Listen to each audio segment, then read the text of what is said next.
नमस्कार माऊली हो.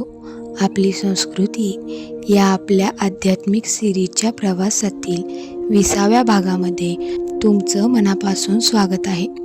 माऊली हो, अधिक मास म्हणजेच पुरुषोत्तम मास हा महिना हिंदू धर्मात अत्यंत पवित्र मानला जातो.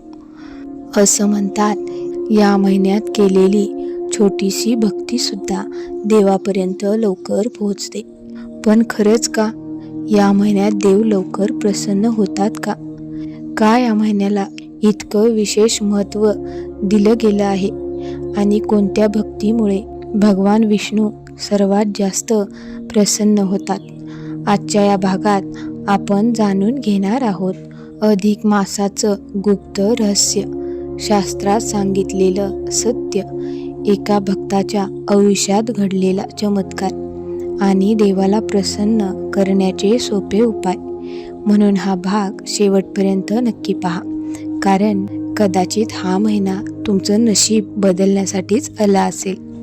आता आपण पाहूयात, अधिक मास इतका विशेष का असतो? माऊली हो, अधिक मास दर 3 वर्षांनी येतो. हिंदू पंचांग आणि सूर्याच्या गणनेत समतोल राखण्यासाठी हा महिना येतो.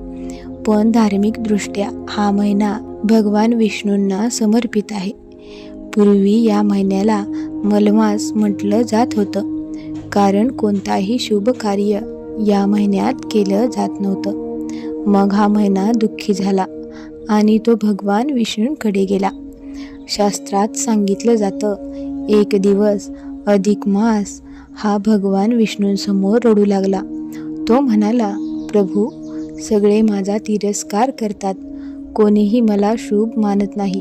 भगवान विष्णूंना त्याची दया आली. ते प्रेमाने म्हणाले, आजपासून तू माझा सर्वात प्रिय असशील. आणि त्या दिवसापासून अधिक मासाला पुरुषोत्तम मास म्हटलं जाऊ लागलं. म्हणूनच या महिन्यात केलेली भक्ती भगवान विष्णूंना अत्यंत प्रिय मानली जाते. माऊली हो, याचं उत्तर आहे हो, पण एका अटीवर. देवाला मोठे विधी लागत नाहीत, त्यांना लागतं मनापासूनचं प्रेम. या महिन्यात नामस्मरण, तुळशीपूजा, दानधर्म, उपवास, गरिबांना मदत आणि सत्य बोलणं या गोष्टींमुळे देव लवकर प्रसन्न होतात असं मानलं जातं.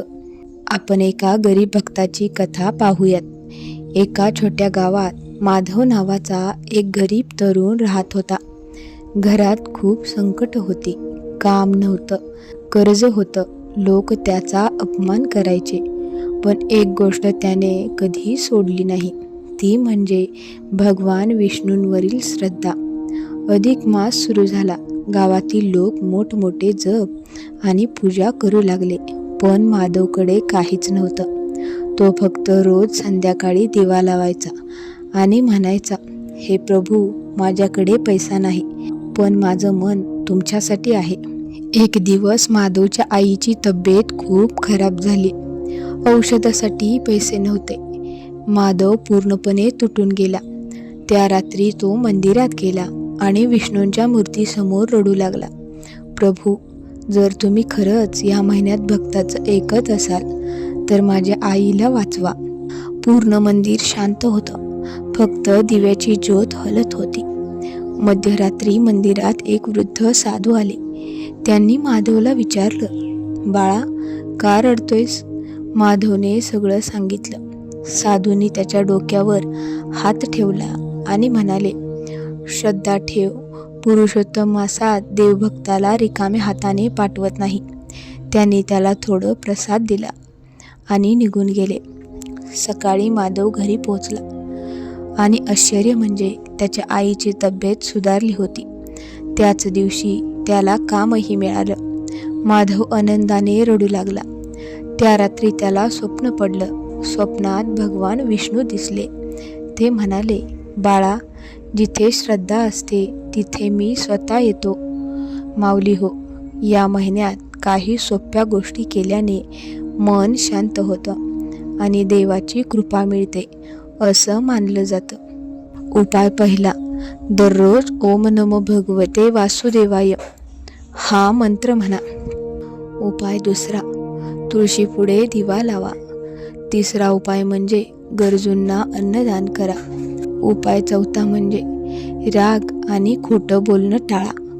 पाचवा उपाय म्हणजे विष्णू सहस्त्रनाम ऐका किंवा वाचा. या महिन्याचं खरं रहस्य काय असतं जाणून घेऊया. माऊली हो, अधिक मासाचं रहस्य फक्त उपवासात नाही तर मन शुद्ध करण्यामध्ये आहे. जर मनात अहंकार असेल तर 1000 पूजा करूनही फायदा नाही, पण जर मनात प्रेम असेल तर छोटीशी प्रार्थनाही देवापर्यंत पोहोचते. कदाचित आज तुम्हीही एखाद्या संकटातून जात असाल. कदाचित तुमच्या प्रार्थनांना उत्तर मिळत नसेल, पण लक्षात ठेवा, देव शांत असतात पण ते भक्ताला कधीच विसरत नाहीत. या अधिक मासात श्रद्धा ठेवा, कारण कदाचित तुमच्यासाठीही एखादा चमत्कार तयार असेल. जर तुम्हाला हा भाग आवडला असेल तर व्हिडिओला लाईक करा आणि ओम तत्सत मराठी या परिवाराचा भाग होण्यासाठी चॅनलला सबस्क्राईब नक्की करा. तुम्ही अधिक मासात कोणती भक्ती करता ते देखील आम्हाला कमेंटमध्ये नक्की सांगा. पुन्हा भेटूया अशाच एका भक्तिमय आणि रहस्यमय विषयासोबत. तोपर्यंत श्रद्धा ठेवा, देव जवळच आहेत. जय श्री विष्णू.